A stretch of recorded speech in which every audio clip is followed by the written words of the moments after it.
L'amour ne se brise jamais proprement. Il laisse toujours une empreinte sur la vérité. C'est le genre de réalité que la plupart des gens refusent d'admettre. Mais cela devient douloureusement clair lorsque quelqu'un qui t'adorait autrefois nourrit aujourd'hui une rancune silencieuse à cause de mensonges qu'on lui a fait avaler. L'élu, écoute-moi attentivement. Tu connais cette morsure de la solitude. Tu ressens cette jalousie cachée qui t'entoure. Ce qui est fascinant, c'est que les études prouvent que nous nous souvenons de la douleur émotionnelle avec 40% d'intensité en plus que la douleur physique.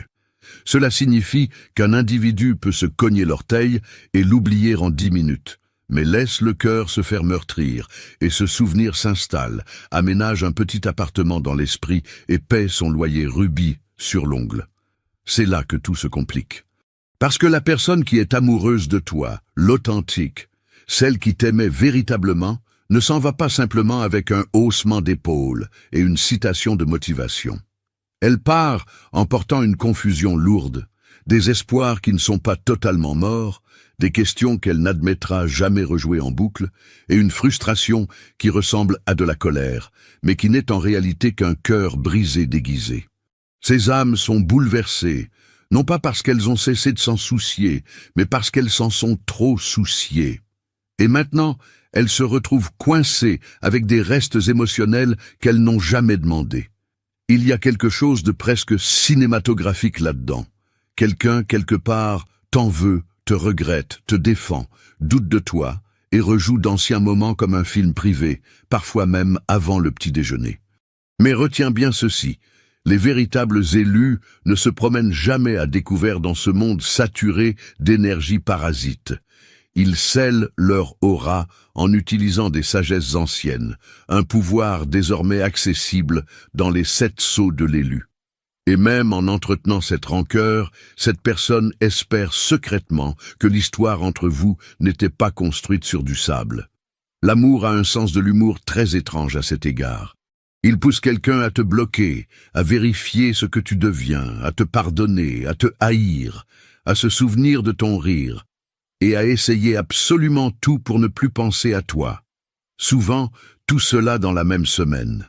Ainsi, lorsque les mensonges, qu'ils soient réels ou manipulés par des vampires énergétiques, entrent en jeu, l'alchimie émotionnelle bascule.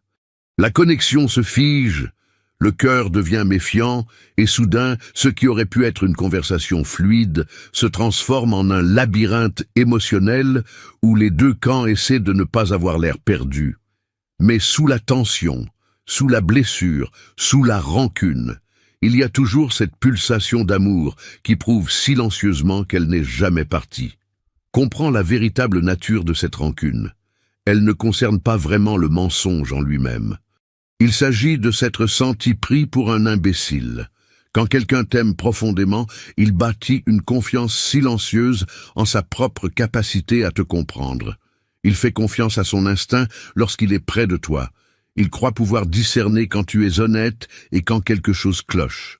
Alors, quand un mensonge éclate, surtout s'il est influencé par des voix extérieures ou des illusions semées par d'autres, cela ne détruit pas seulement la confiance. Cela ébranle leur propre jugement. Cela les pousse à se demander comment ils n'ont rien vu, comment ils n'ont rien remarqué et comment ils ont permis à leur amour de les aveugler. Ce simple sentiment peut creuser une blessure bien plus vaste que le mensonge lui-même. La vérité, l'élu, c'est que personne ne veut se sentir stupide, et encore moins aux yeux de celui auquel il tenait. Aimer quelqu'un crée une vulnérabilité singulière. Et cette vulnérabilité devient un danger lorsque la tromperie s'invite dans la pièce.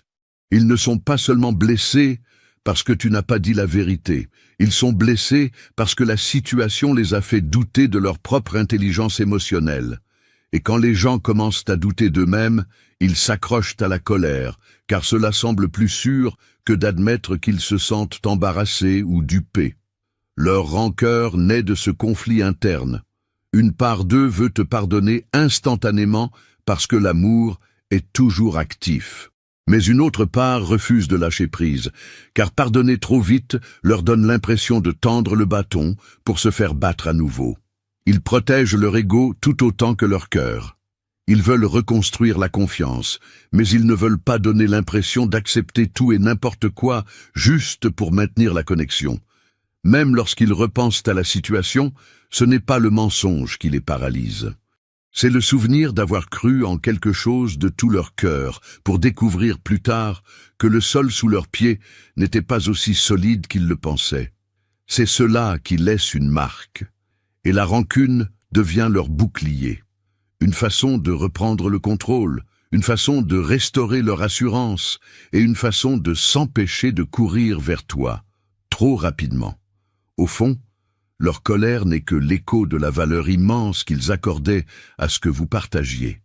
Au-delà de cet orgueil blessé, une autre dynamique se joue. Ces âmes veulent te pardonner, mais elles refusent de paraître désespérées.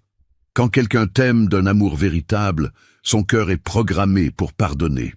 Même après une désillusion, même après que la confiance ait été frappée de plein fouet, une part d'eux construit déjà le pont pour revenir vers toi.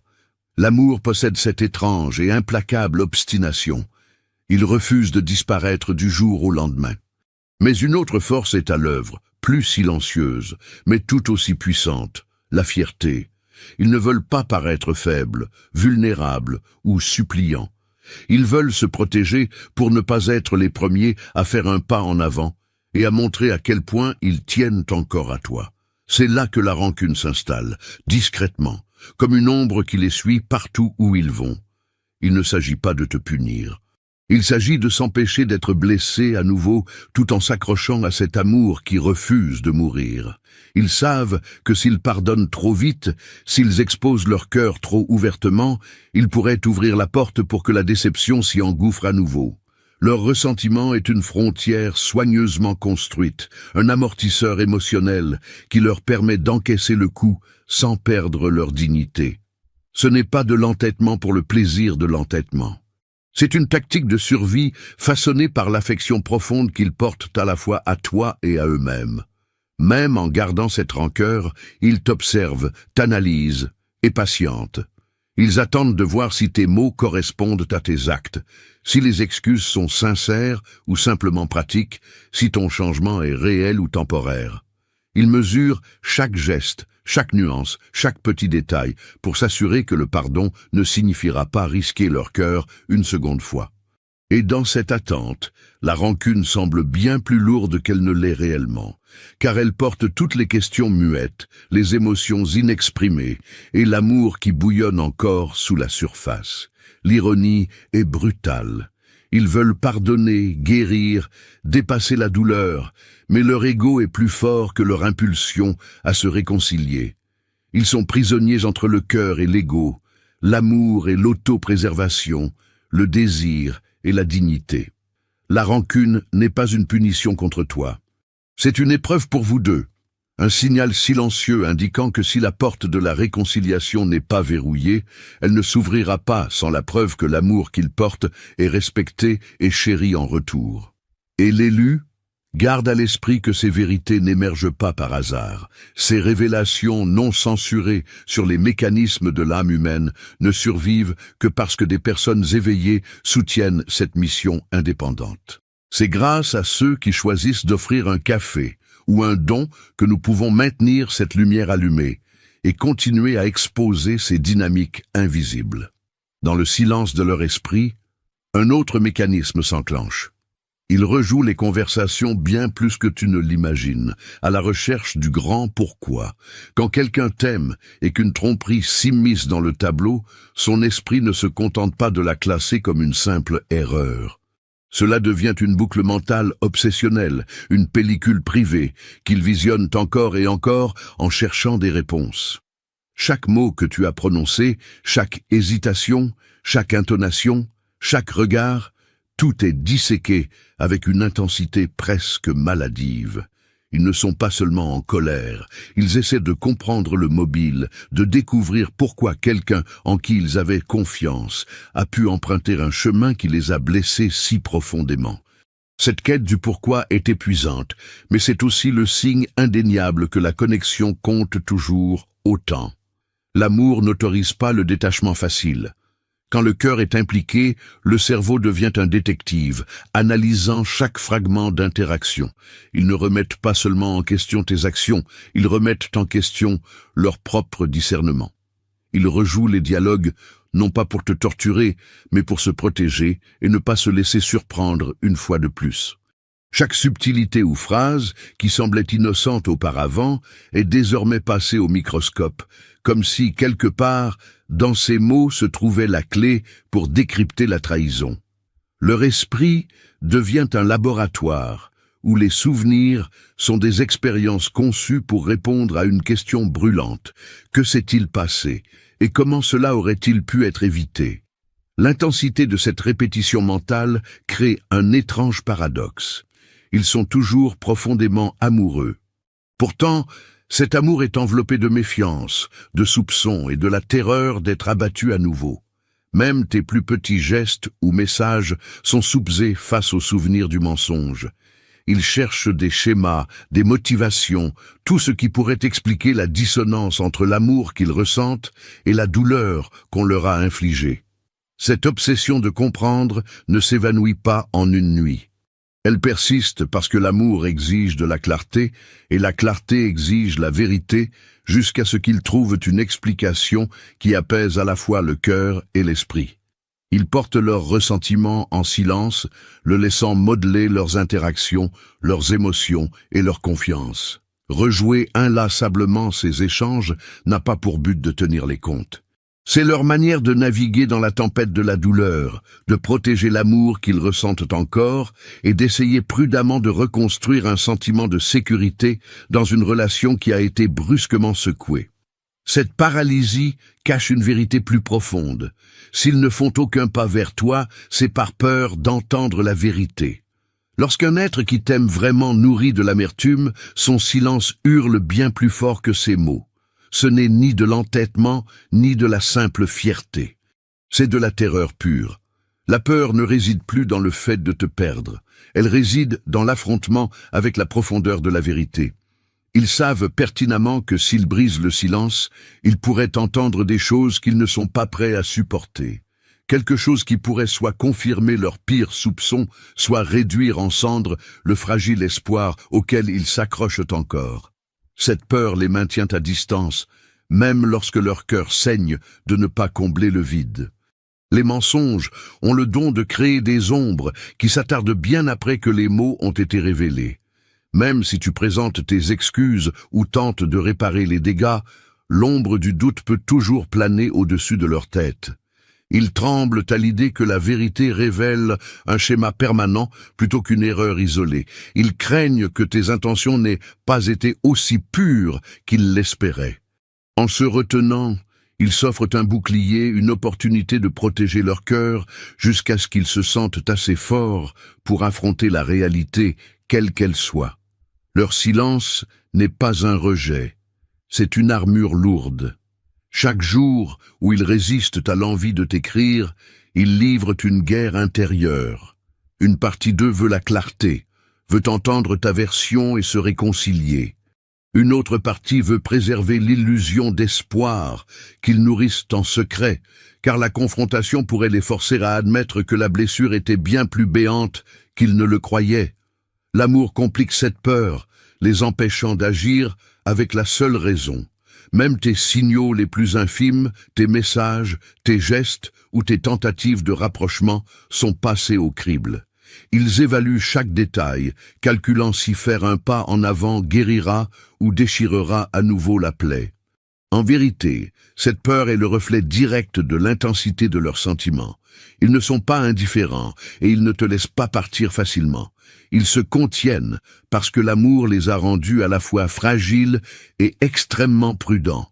La rancune qu'ils portent n'est pas là pour te châtier. C'est un appel silencieux à la sécurité, un test pour ta sincérité et un instrument pour mesurer si le lien est assez puissant pour survivre à l'ombre de la tromperie. Tant qu'ils ne ressentiront pas cette sécurité absolue, la distance demeurera, non pas pour te rejeter, mais pour protéger ce cœur qui bat encore secrètement pour toi. Pourtant, malgré ce silence, l'authentique continue de prendre de tes nouvelles indirectement, car l'amour ne s'éteint jamais sur commande. Même lorsqu'une âme est consumée par le ressentiment, ses sentiments ne s'évaporent pas par magie. Il n'y a pas d'interrupteur.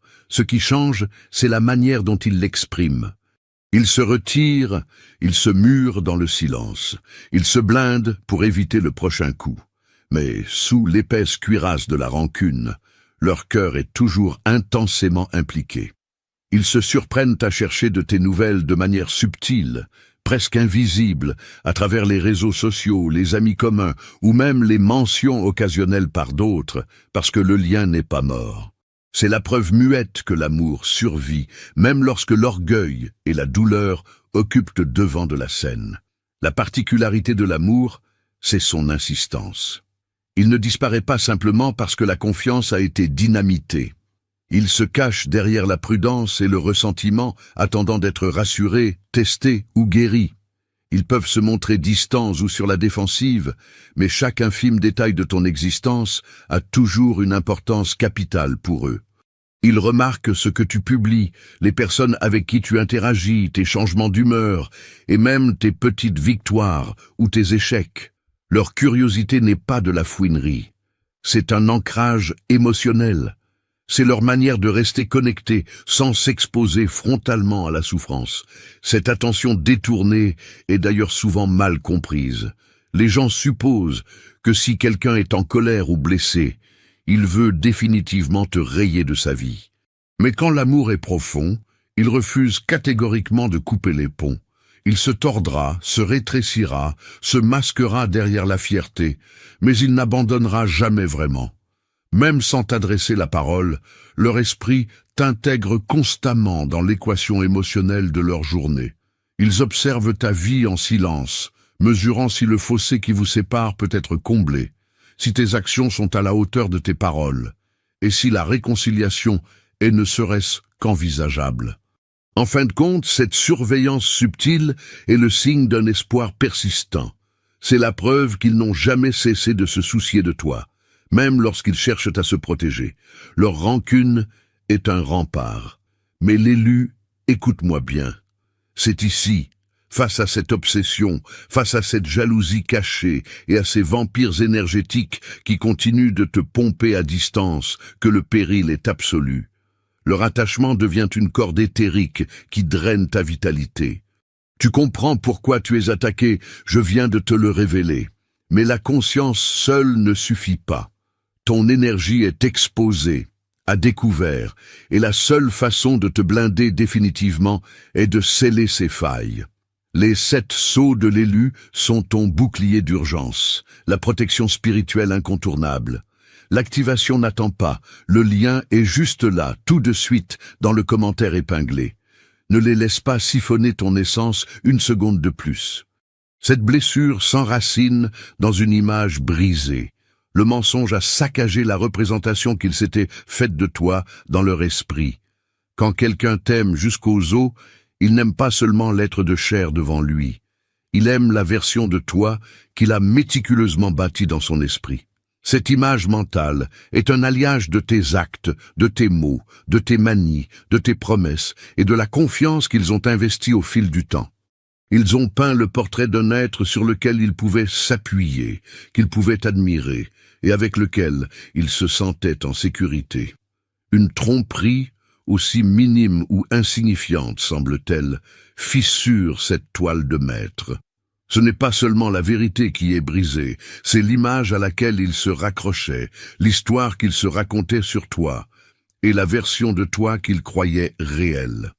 Quand la vérité éclate, ils ressentent cela comme une trahison de leur propre imagination, tout autant qu'une trahison de la réalité. L'individu en qui ils avaient foi, celui qu'ils croyaient fondamentalement transparent et droit, se comporte soudainement d'une manière qui détonne avec la légende qu'ils avaient écrite. Cette divergence est choquante et profondément désorientante. Elle les oblige à remettre en question l'intégralité de ce qu'ils croyaient savoir de toi. Quelle partie était authentique, quelle partie était sélective, et quelle partie était soigneusement dissimulée. Le portrait mental qu'il chérissait est désormais caduc, et le choc cède rapidement la place au deuil. Ils ne pleurent pas seulement le mensonge, ils pleurent la version de toi qu'ils aimaient. C'est pour cela que la rancœur peut sembler si féroce et interminable. Il ne s'agit pas d'une simple crise de colère. Il s'agit de réconcilier la vérité crue avec la vision qu'ils gardaient si précieusement. Leurs émotions sont un chaos indescriptible, parce que l'amour et l'imagination sont entrés en collision. Et maintenant, ils doivent ajuster les deux en même temps. Chaque souvenir, chaque geste, chaque ancienne parole de réassurance est filtrée à travers le prisme de cette nouvelle réalité. Même si le pardon est envisageable, reconstruire cette image prend un temps infini. La confiance n'est pas qu'un simple sentiment. C'est la reconstruction intégrale d'un système de croyances, le réalignement de la perception avec le réel. Tant qu'ils n'auront pas la preuve récurrente que l'être qu'ils avaient imaginé peut encore exister dans la vie réelle, la rancune persistera, servant à la fois de bouclier et de point de contrôle. Le cœur veut faire demi-tour, mais l'esprit exige des certitudes. Et l'amour, piégé entre ces deux forces, est une créature complexe et tourmentée qui refuse de lâcher prise facilement. Leur colère révèle la démesure de leurs attentes à ton égard. Lorsqu'un amoureux garde rancune, c'est rarement à cause du mensonge lui-même. L'intensité de leur fureur expose au grand jour l'immensité de leur investissement dans cette relation et la hauteur vertigineuse de leurs attentes. On ne se retrouve aussi mortellement blessé que lorsqu'on a cru au potentiel de l'autre, à sa capacité à être meilleur, honnête et à honorer la confiance qui lui était accordée. La rancune est un miroir qui ne reflète pas seulement la faute, mais le gouffre entre qui il pensait que tu étais et qui tu t'es révélé être. L'amour fabrique son propre piédestal, non par arrogance, mais par espoir et par foi. Ils voyaient en toi la version capable de tenir leur cœur avec précaution, capable d'égaler leur dévouement et leur sincérité, et capable de répondre à leurs besoins émotionnels avec intégrité et respect. Quand la tromperie s'immisce dans cette équation, c'est un séisme. L'attente qu'ils nourrissaient devient l'étalon par lequel tes moindres actes sont soupesés. Et la désillusion est décuplée parce qu'elle ne s'est pas seulement abattue sur eux. Elle s'est écrasée sur l'image idéalisée de ce qu'ils croyaient que ton amour pouvait être. Leur colère naît de cet effondrement, de la pulvérisation des fondations sur lesquelles ils avaient bâti leur confiance. Voilà pourquoi les rancunes amoureuses ne sont jamais mesquines. Elles sont vertigineuses. Ce n'est pas qu'ils sont en colère pour le simple plaisir de l'être. C'est que l'investissement émotionnel qu'ils ont offert a été violé. Chaque contre-vérité écorche les fondations de ce qu'ils avaient projeté. Et à chaque fois qu'ils repassent le film dans leur esprit, ils luttent contre ce décalage monstrueux entre la réalité et leurs attentes. Cette friction mentale et spirituelle alimente la rancœur, créant une tension électrique entre le désir de pardonner et le besoin viscéral de ne plus se faire berner. Leur rage véhicule aussi une leçon muette. Elle reflète le sérieux absolu avec lequel ils ont abordé cette connexion. Ils ne se sont pas contentés de miettes, et leurs attentes étaient enracinées dans l'amour pur, non dans le contrôle. La rancune est leur façon de clamer que leur cœur et leur confiance ne sont pas des bagatelles, qu'ils exigent un respect, une intégrité et une réciprocité inébranlables. Plus l'amour est insondable, plus la réaction est spectaculaire, car lorsque tu blesses une âme qui attendait des sommets de ta part, ce n'est pas le mensonge qui pique le plus. C'est l'atroce constat que tu n'as pas été à la hauteur du potentiel majestueux qu'ils voyaient en toi. Au cœur de cette incompréhension réside une frustration abyssale. Ils sont persuadés que tu ne mesures pas la profondeur de leur souffrance. Quand quelqu'un qui t'aime reste drapé dans sa rancœur, une grande partie de ce fardeau provient du sentiment que tu es incapable de saisir la douleur que tu as infligée. Même si tu t'es confondu en excuses ou que tu as tenté de t'expliquer, ils restent convaincus que les mots sont bien trop faibles pour encapsuler la tempête de leurs émotions. L'amour amplifie absolument tout, l'extase, la tendresse, l'espoir. Et quand cet amour se heurte au mur de la déception, le déchirement plonge bien plus bas que la plupart ne l'imaginent. Il rejoue à la trahison, ressentant la morsure brûlante d'avoir été égaré.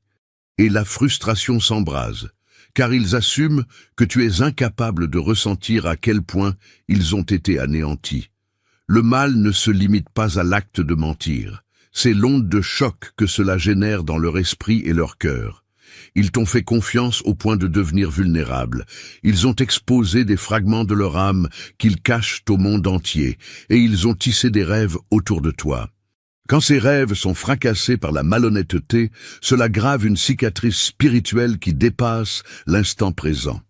Ils se sentent mis à nu, sans défense, et totalement incompris. Cette fusion entre la trahison et le sentiment d'invisibilité nourrit le monstre de leur rancune. Ils ne t'en veulent pas seulement pour ce que tu as fait, mais pour l'arrogance de supposer que tu comprends l'ampleur du désastre. Face à ce vide, ils se replient souvent, t'observant de loin, testant en silence si tes actions futures valideront tes paroles. Ils ont une soif désespérée de reconnaissance émotionnelle, bien plus que d'explications logiques. Ils veulent sentir que tu les vois, que tu reconnais la gravité de leurs plaies et que tu honores l'amour qu'ils t'ont offert. Jusqu'à ce qu'ils obtiennent cette validation, leur rancune restera un bouclier d'acier. Le paradoxe sublime, c'est que la profondeur de cette blessure est le testament incontestable de la puissance de leur amour. Cela démontre à quel point ils se soucièrent de toi, à quel point ils étaient investis, et à quel point ils croyaient en la magie de votre lien. Leur mutisme et leur fureur ne sont pas des symptômes d'indifférence, ce sont les marques de l'écrasant fardeau émotionnel qu'ils portent sur leurs épaules. Tant que ce poids n'est pas reconnu à sa juste valeur, la rancune s'accroche. C'est le rappel permanent que l'amour ne se laisse pas balayer d'un revers de main, mais qu'il exige la vérité pure, la compréhension et la validation en retour. Dans cette attente silencieuse, il t'observe pour déterminer si ton changement est authentique ou s'il n'est qu'un simple vernis. Lorsqu'une personne qui t'aime nourrit une rancœur, une part de ce bouclier est forgée par l'incertitude. Ils ne sont pas en colère pour le simple plaisir de l'être. Ils sont sur leur garde. La vérité, l'élu, c'est que n'importe qui peut prononcer des excuses. N'importe qui peut aligner les bons mots, mais seuls les actes trahissent la sincérité.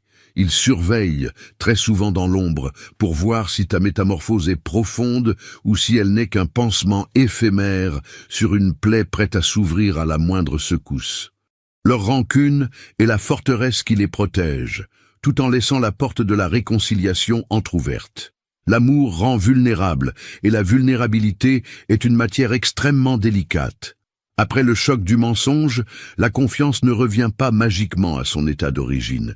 Ils ont besoin de preuves irréfutables que la connexion qu'ils chérissaient ne se limite pas à du vent, mais qu'elle se traduit par des actes qui honorent les promesses. Le moindre de tes gestes, le moindre effort pour prouver ta droiture est analysé au scalpel. Ce n'est pas de la suspicion mesquine.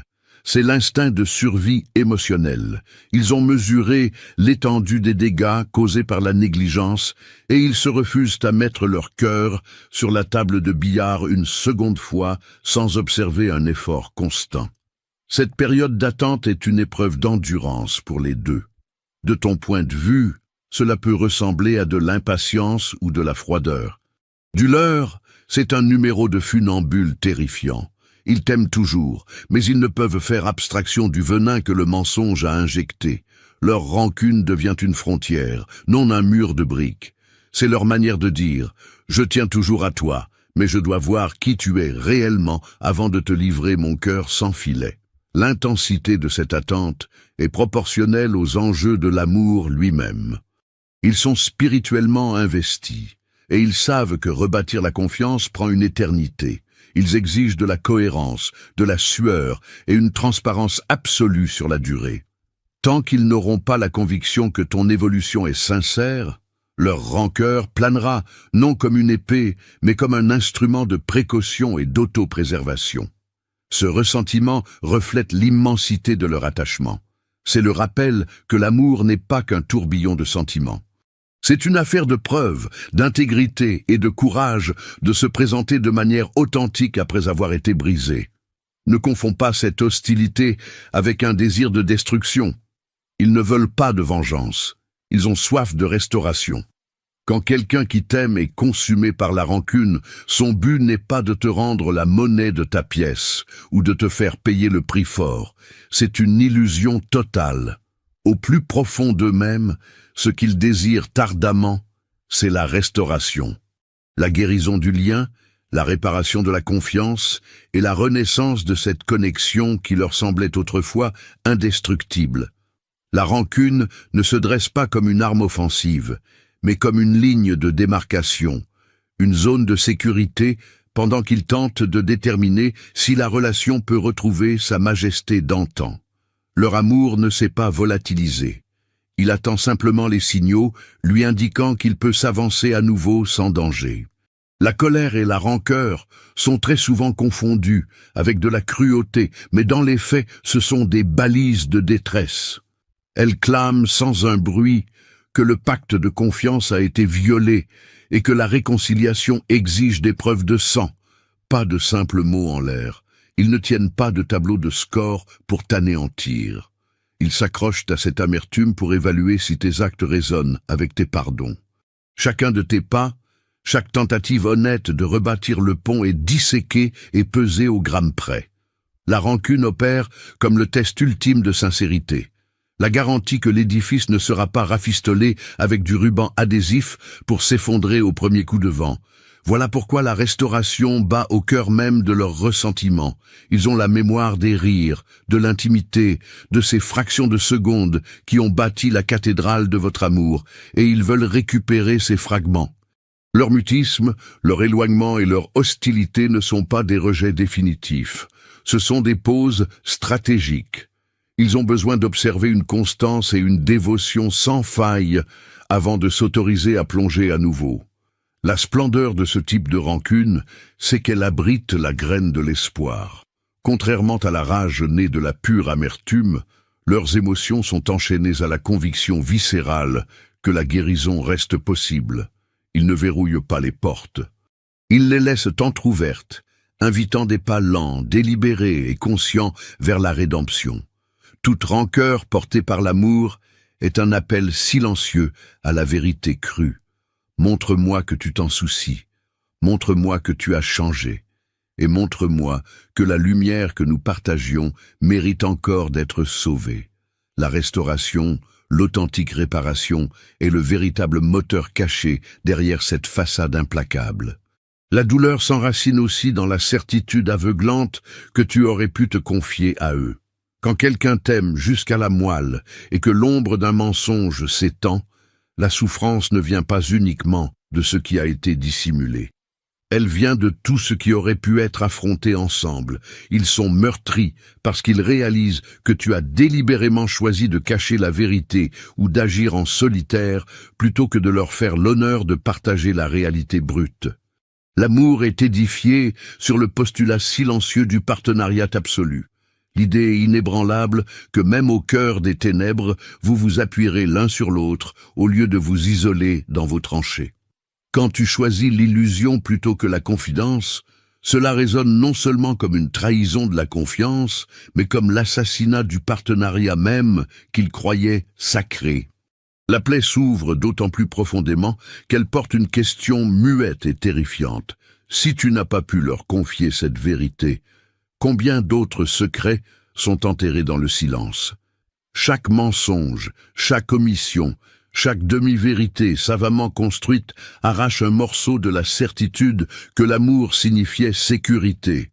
Ils n'ont pas seulement perdu une once de confiance, ils ont perdu leur abri, la conviction inébranlable qu'ils pouvaient toujours être ton sanctuaire. Cette réalisation brûle la peau bien plus atrocement que le mensonge lui-même, car elle les force à regarder en face l'extrême fragilité du pont émotionnel qui vous unissait. Leur rancune n'est que le miroir de ce déchirement. Il ne s'agit pas de distribuer des sanctions. Il s'agit d'assimiler ce sentiment d'exclusion totale. Ils te disent en silence « J'aurais pu porter ce fardeau avec toi. J'aurais pu être ton roc. » tu m'as laissé à la porte. La douleur est multipliée par l'amour. Car plus l'attachement est vertigineux, plus la conscience d'avoir été intentionnellement écartée est destructrice. Ils maintiennent leur distance non seulement à cause du mensonge, mais parce qu'ils ont un besoin vital d'observer un changement radical dans ta manière de gérer l'honnêteté et la vulnérabilité à l'avenir. Même dans le froid de leur éloignement, ils prient pour obtenir la preuve que le sanctuaire peut être restauré, que la relation peut redevenir ce partenariat absolu et que la prochaine fois que la tempête se lèvera, tu te tourneras vers eux et non vers l'ombre. Leur rancune est le bouclier d'un cœur qui pleure de s'être vu interdire l'accès à l'espace qu'il était censé habiter pour l'éternité. Et pour que nous continuions d'éclairer ces zones d'ombre, l'élu, souviens-toi que la lutte contre ces dynamiques et la préservation de notre essence exigent un front commun. Ce travail de révélation spirituelle dépend de ceux qui choisissent de soutenir financièrement cette chaîne, en offrant un don ou un café. C'est ensemble que nous repoussons les vampires énergétiques. Ce lien persiste parce que le livre n'a jamais été fermé. Si malgré tout ils sont incapables de tourner la page, l'élu sait que l'histoire que vous partagiez résonne encore comme une symphonie inachevée. Il ne s'agit pas d'une incapacité à pardonner ou d'un refus de lâcher prise. C'est ce sentiment tenace que le chapitre émotionnel s'est arrêté au beau milieu de la phrase. Chaque rire partagé, chaque promesse murmurée, chaque moment d'intimité féroce respire encore dans leur mémoire, mais ces souvenirs sont désormais empoisonnés par la déception, la douleur et une montagne de questions sans réponse. Ils se sentent en lévitation, piégés dans un no man's land, entre la passion et le ressentiment, entre l'espoir et la paranoïa. Cette affaire émotionnelle non classée crée un champ de tension qui rend la fuite impossible. Le cœur se souvient de l'alchimie, de la connexion, de cet amour qui coulait de source. De son côté, l'esprit se remémore la trahison, le faux pas, l'illusion. Aucune des deux forces ne parvient à dominer l'autre, car elles sont engagées dans un bras de fer silencieux et mortel. La rancune est la matérialisation de cette guerre interne, une salle d'attente qui leur permet de conserver le passé tout en se barricadant contre une nouvelle attaque. Ils ne peuvent pas relâcher la pression, car cela signifierait claquer définitivement la porte sur un monde auquel ils tiennent viscéralement. À chaque fois que ton image traverse leur esprit, le torrent des sentiments inachevés remonte à la surface. Ils remarquent le vide, les discussions avortées, les excuses mal comprises, les vérités étouffées. Ce profond sentiment d'inachèvement les condamne à tourner en rond dans un cycle infernal d'observation, de réflexion et d'engagement émotionnel à pas de loup. Même au pic de la distance, leur esprit visite inlassablement les archives de votre histoire, calculant les probabilités de réconciliation, cherchant à savoir si le pont peut être rebâti et si les comptes émotionnels finiront un jour par s'équilibrer. La nature suspendue de ce que vous avez partagé est un aimant invisible qui les tire vers toi, même si la rancune les pousse violemment dans la direction opposée. Tant que les brèches ne seront pas colmatées par la vérité nue, par des efforts incessants et une connexion d'âme à âme, leur amour restera en alerte rouge, farouchement protecteur, hurlant en silence pour obtenir une conclusion. La rancune n'est pas de la fierté mal placée. C'est le cri d'un cœur qui refuse de laisser mourir quelque chose de majestueux, attendant que la fin de l'histoire guérisse la plaie plutôt qu'elle ne la rouvre. Au fond de cette impasse, l'espoir d'un pont demeure. Mais la 13e vérité est une affaire de stratégie. Ils refusent catégoriquement de faire le premier pas. Lorsqu'un être enflammé d'amour se retranche derrière sa colère, le désert qu'il crée n'est pas toujours dicté par la fureur. C'est un mouvement tactique. Dans les profondeurs de leur conscience, ils savent que le lien qui vous unissait mérite d'être sauvé des décombres. Ils n'ont pas craché sur la connexion. Mais avancer d'un pion exigerait d'exposer leur chair. Et la vulnérabilité ressemble à un suicide lorsque la confiance a été dynamitée. Leur rancune est un champ de force, les gardant à l'abri d'un nouveau coup de poignard pendant qu'ils étudient en silence ta volonté de faire la moitié du chemin. Ils ont parfaitement intégré que les relations sont des artères à double sens. Le pardon et la guérison ne sont de l'or pur que si les deux âmes se jettent dans la bataille. En retenant leurs chevaux, ils mettent à l'épreuve l'épaisseur de ta sincérité. Ils ont besoin de constater que tes actions, ton verbe et ta sueur transpirent d'une véritable responsabilité, plutôt que de l'envie paniquée d'effacer l'erreur sous le tapis. La rancune devient l'instrument de mesure silencieux, le moyen de savoir si ton amour a l'endurance nécessaire pour survivre au cyclone déclenché par le mensonge. Même murés dans le silence, leur radar amoureux tourne à plein régime. Ils analysent ta posture, tes gestes, la modulation de tes mots et la manière dont tu tentes de combler le gouffre. Ils traquent les modèles, les preuves infimes qui démontrent que tu estimes cette connexion au point d'ériger l'honnêteté et la responsabilité en priorités absolues. Leur ressentiment ne signifie pas que le fil est coupé. C'est la preuve accablante qu'ils refusent de se laisser aveugler une seconde fois sans des garanties en béton armé. Ce funambulisme entre la lumière de l'espoir et l'ombre de la méfiance rend leur inertie lourde de sens. Ils hurlent sans un bruit qu'ils croient au miracle de cette relation, mais qu'ils exigent des actes concrets avant d'enlever les chaînes de la porte. C'est un cocktail d'affection brute, d'instinct de survie et de confiance chirurgicalement dosée. Au final, cette rancune a beaucoup moins à voir avec la pénitence qu'avec la navigation en eau trouble. Ils barrent le navire à travers les récifs de la douleur, s'assurant que lorsqu'ils finiront par faire un pas vers toi, ce sera sur un sol qui respire la sécurité, la valeur et l'authenticité crue. L'étincelle peut jaillir à nouveau, mais seulement s'ils sentent que deux cœurs sont prêts à se salir les mains pour reconstruire l'édifice, et non un seul. Jusque-là, la rancune se dresse comme une forteresse et un phare, protégeant leur cœur tout en avouant secrètement leur espérance. Mais cette armure finit par peser de tout son poids. Au fond de leur âme, ils savent que cette rancune les aspire, mais lâcher prise leur semble être une reddition trop intime pour être précipitée. Quand un être qui t'aime couve une telle colère, ce n'est pas parce qu'il se délecte du poison ou de la tension électrique. Dans les abysses de leur être, ils sentent que le rocher de leur colère et de leur silence est en train de les vampiriser de l'intérieur. Chaque pensée qui te frôle, chaque rediffusion de la blessure, chaque minute passée à jongler entre l'espoir et la paranoïa prélève un lourd tribut spirituel. Leur cœur pèse une tonne, leur esprit s'agite sans repos, et pourtant, ouvrir les mains n'a rien de simple. Relâcher cette rancœur exige bien plus que de pardonner une illusion. C'est se retrouver nu face à sa propre vulnérabilité. C'est confesser l'abîme de sa douleur, et c'est jeter de nouveau son cœur dans l'arène, d'une manière qui touche au cœur même de l'intimité. La rancune est devenue à la fois le bouclier et la malédiction. D'un côté, elle les empêche de foncer tête baissée dans une exposition émotionnelle avant d'y être préparés.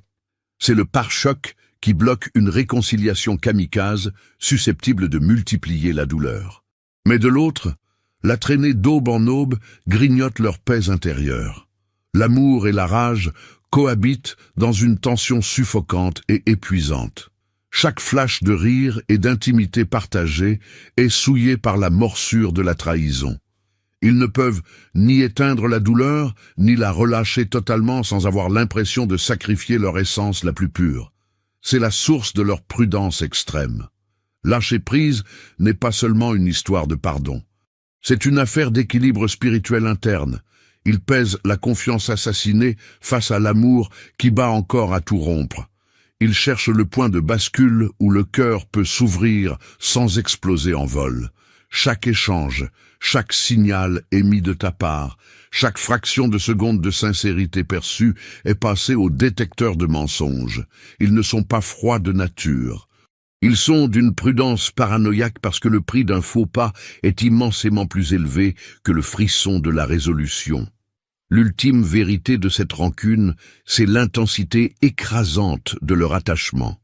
C'est la preuve absolue que l'alliance avait une telle envergure qu'il est impossible de l'effacer d'un trait de gomme. Ils sont exsangues sous l'emprise de cette colère, et pourtant ils font preuve d'une patience redoutable, observant, digérant et attendant dans l'ombre. L'abandon viendra, mais uniquement lorsque leur cœur saura qu'il peut poser le fardeau sans perdre son âme. Jusqu'à cette seconde précise, la rancune demeurera l'autel de la douleur et le monument d'un amour impérissable. L'amour ne connaît jamais la simplicité, et lorsqu'une âme qui tient sincèrement à toi s'accroche à sa rancune, elle étale au grand jour la complexité vertigineuse du cœur humain. Chaque onde de choc, la fureur, la prudence, le mutisme, le vide, n'est que le reflet d'une attention bien plus abyssale que ce que le monde perçoit. Ils ne sont pas tes bourreaux, ils sont leurs propres gardes du corps, jaugeant l'authenticité et avançant sur le fil du rasoir entre l'espoir et le ravage. Leur hostilité raconte l'histoire d'une foi brisée et d'une foi toujours désirée, de la fierté entremêlée de fragilité et d'une ferveur qui refuse de capituler, même quand elle brûle. De la honte de s'être senti trompé à la surveillance clinique de tes moindres gestes, en passant par l'espoir muet d'une résurrection, chaque réaction prouve que l'amour est une force à la fois de cristal et de titane. Ils font tourner les souvenirs en boucle, pèsent les intentions et testent ta pureté sans un mot parce que le lien que vous avez forgé mérite ce procès rigoureux. La rancune n'est pas un mur d'enceinte. C'est un sas, un espace sacré pour qu'il puisse cicatriser, méditer et statuer sur la survie de votre connexion. Cela draine jusqu'à la dernière goutte d'énergie, oui, mais c'est la preuve irréfutable que ce qu'ils éprouvent pour toi est vrai, acharné et spirituellement vital. Comprendre cela n'est pas une question de culpabilité, c'est un éveil de la conscience. C'est admettre que l'amour combat même dans le silence, qu'il veille même à des kilomètres et qu'il perdure même dans la souffrance. Chaque émotion brute, chaque silence radio, chaque pas hésitant qu'ils osent faire est la preuve du poids monumental qu'ils accordent à ton énergie et de l'affection qu'ils continuent de couver. Guérir cette rancune exige des actes, pas des mots. Elle réclame de l'authenticité crue, des efforts d'une régularité martiale et une patience d'acier. Il s'agit de prouver que le feu qui brûlait autrefois est toujours honoré, vénéré et protégé. Chaque interaction nous aide à explorer le cœur. Mais souviens-toi, l'élu, ton énergie est précieuse et la conscience seule ne suffit pas à la préserver de ces assauts invisibles de jalousie et de ressentiment qui te drainent. C'est l'heure de ton choix final. Regarde immédiatement le premier commentaire épinglé pour activer ta protection divine avec les 7 sceaux de l'élu. Scelle ton aura. Protège ton destin des vampires énergétiques et de l'emprise des illusions. Reste béni, toujours.